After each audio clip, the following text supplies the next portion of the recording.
Our next topic is endemic species, and endemic species are those species of plants and animals which is found in only particular area and not found anywhere else, जो किसी भी खास area के plants और animals होते हैं. Just like shal and wild mango are the endemic flora of Panchmarthi biome. Indian game squirrel and flying squirrel are the endemic fauna of this area. किसी भी एक खास एरिया का एक प्लांट्स होता है और एक एनिमल होता है जो उसी पार्टिकुलर एरिया में पाया जाता है, that are known as the endemic species. And for example, the orange-breasted sunbird is endemic to Fernbos. This implies that it is exclusively found only in Fernbos vegetation type of southwestern South Africa. ये इसी area में देखने को मिलता है. The orange-breasted sunbird. Lion tail macaque जो है Western Ghat of south west India में देखने को मिलता है. तो that are the endemic species. Endemic species extension of endemic species has many causes. बहुत सारे काउज हैं जो किसी खास एरिया में अगर पॉल्यूशन हो, नेचुरल डिजास्टर हो रहा है तो इसके कारण उस एरिया के पाए जाने वाले प्लांट्स और एनिमल एक्सटेंट हो जाते हैं.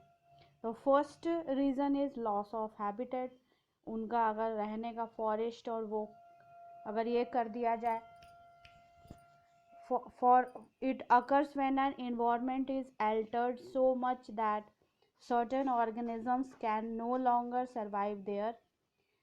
तो हैबिटेट लॉस होने के कारण ड्यू टू पॉल्यूशन, डिस्ट्रक्शन और हैबिटेट वहाँ की एंडेमिक स्पीसीज विलुप्त हो जाती है.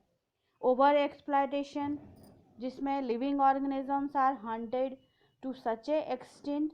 अगर बहुत ज़्यादा पॉपुलेशन उसका हंटेड किया गया, शिकार किया गया, तो उसके कारण भी एंडेमिक स्पीसीज ख़त्म हो जाती है. जिस तरह से पैसेंजर पिजन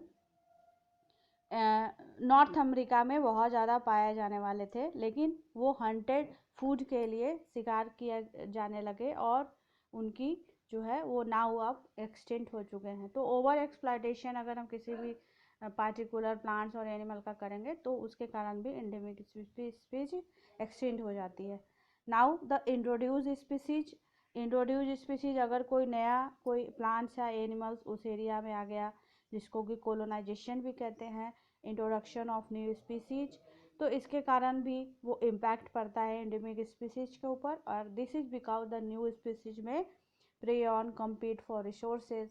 उनको अच्छे से भोजन नहीं मिलता, रहने का जगह नहीं मिलता, जो उसके कारण वो एक्सटेंट हो जाते हैं. और last reason is ecosystem disruption. And ecosystem disruption क्या है? इकोसिस्टम जो आपस में लिंक्ड होते हैं, लिंक टुगेदर होते हैं, बायोटिक और एबायोटिक फैक्टर्स. तो the link might be A food chain. अगर फूड चेन से कोई भी एक एनिमल गायब हो गया तो फूड चेन डिस्टर्ब हो जाएगा. Pollination of plants by insect, birds and bats और shelter that plant provide for certain animals, उसके कारण भी ये विलुप्त हो जाते हैं. तो because of these links the reduction on population of one species can affect the population of other species. अगर फूड चेन का कोई भी एक स्पीसीज विलुप्त हो गया तो उसके कारण दूसरे स्पीसीज भी विलुप्त हो जाते हैं. तो that are the reason for extension of the endemic species. That all about the endemic species.